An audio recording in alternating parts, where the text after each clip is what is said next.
저희가 법원에서 이야기를 나누고 있는데 장 작가님은 기억에 남는 재판이 있어요? 기자 시절에?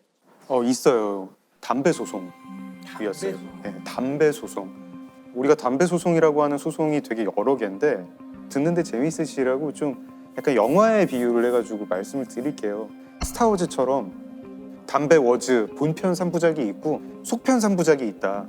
그 시작 얘기를 드리겠습니다. 이 담배 소송이 시작부터 끝까지가 15년이에요. 15년. 네, 15년이고 제가 그 중간을 잠깐 봤던 거죠. 잠깐. 근데 이 정도 되면 판사가 몇 번 바뀌... 엄청나게 많이 네, 바뀌었네요. 여러 번 네. 바뀌어요. 1심만 하는데도 판사가 4번인가. 원래 법관 인사가 2년에 한 번씩 있기 때문에 일단은 우리나라 담배 산업부터 좀 이해를 해야 돼요. 지금은 이제 그 담배 파는 회사 민영 회사죠, 완전히. 그전엔 공기업이었고 그전엔 전부 부처였어요. 전매청. 전매청.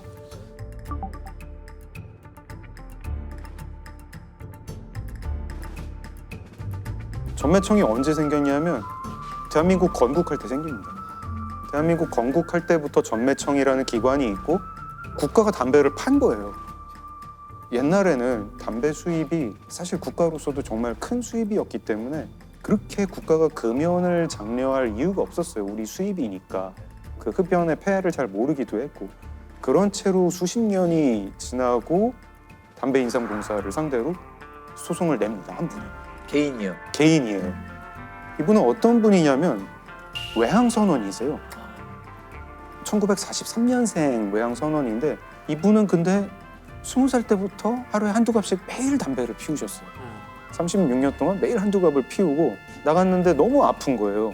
너무 아파가지고 큰 병원에 가가지고 진단을 받았더니 폐암 4기. 그래서 소송을 냅니다.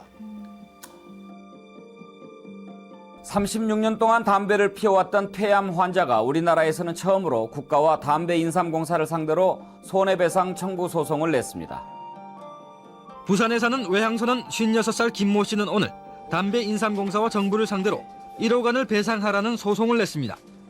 담배인삼공사가 담배가 얼마나 위험한지를 제대로 알리지 않아 소비자에 대한 설명 의무를 게을리했다는 것입니다.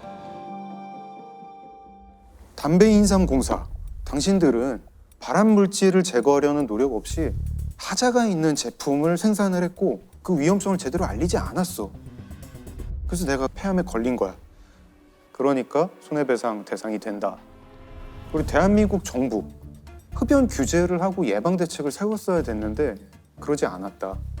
그리고 오히려 재정 수입을 늘리려고 담배 판매를 장려했다. 이런 게 이유예요. 근데 어느 나라에서나 이 담배 소송이 걸릴 때 담배 회사의 논리는 크게 두 가지예요. 첫째, 폐암이 꼭 담배 때문에 걸린다는 보장이 있느냐.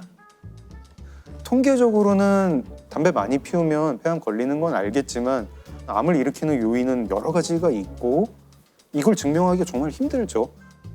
두 번째 큰 논리는 우리가 담배 피우라고 강요했느냐. 당신이 선택해서 피운 거고 얼마든지 금연하고 싶으면 하면 됐다. 그리고 이제 사람들이 이 두 번째 논리에 상당히 좀 그리고 긍정하죠. 수긍을, 네. 하는 그런 분위기였어요.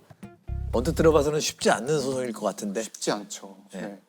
근데 한 분이 그 소송을 내고 나니까 그 스타워즈에서 그 반란군 모이듯이 이분한테 이제 조력자가 생기세요.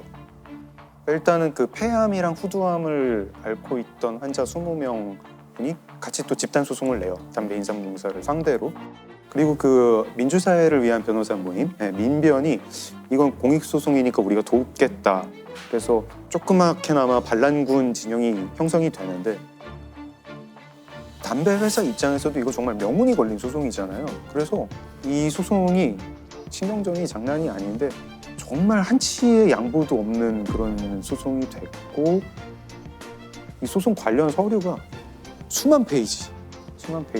이를테면 이 소송을 건 쪽에서 병원에 뭐 이렇게 의견서를 막 요구를 합니다.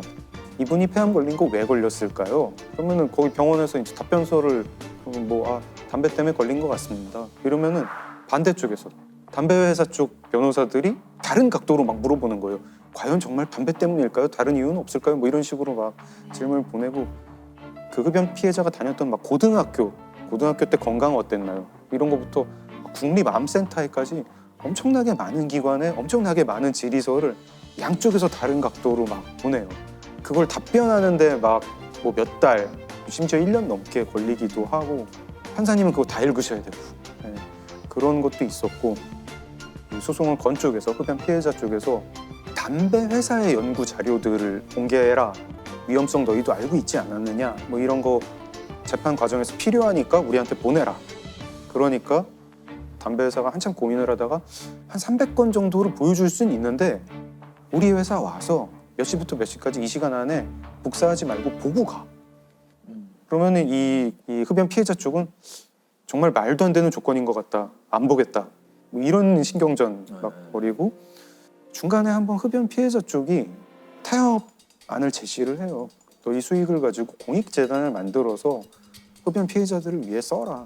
그럼 우리가 물러나겠다. 했더니 담배 회사 반응이 단칼에 싫어요. 이런 그런 반응입니다. 치열하기가 이를 데 없는 재판인 거예요. 그 1999년에 시작을 했는데 7년 걸려가지고 판결이 나요. 2006년. 2006년에 네, 판결이 나는데 담배 회사가 이겨요. 담배 회사가 이기고 그것도 그냥 아주 퍼펙트하게 이긴 거예요. 완전 네, 승소. 완승. 네. 완승.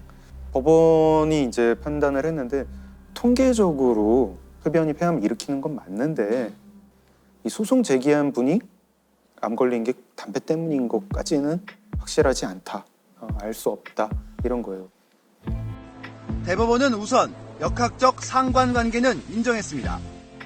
즉, 담배를 꾸준히 핀 사람들 사이에서 폐암 발병률이 높다는 것이 통계적으로 인정된다는 것입니다. 하지만 흡연자 개개인을 놓고 볼 때는 결론이 달라집니다. 유전이나 체질, 음주 같은 생활 태도를 따져야 하고 폐암 종류도 흡연으로 인해 발병하는 것인지를 종합적으로 고려해야 한다는 것입니다. 바로 2심 이제 항소를 하죠. 2심도 또 오래 걸려요. 3심도 또 오래 걸려요. 그래서 다 끝나는데 15년이 걸려요. 2014년에 대법원 판결이 나는데 담배 회사의 완승이에요.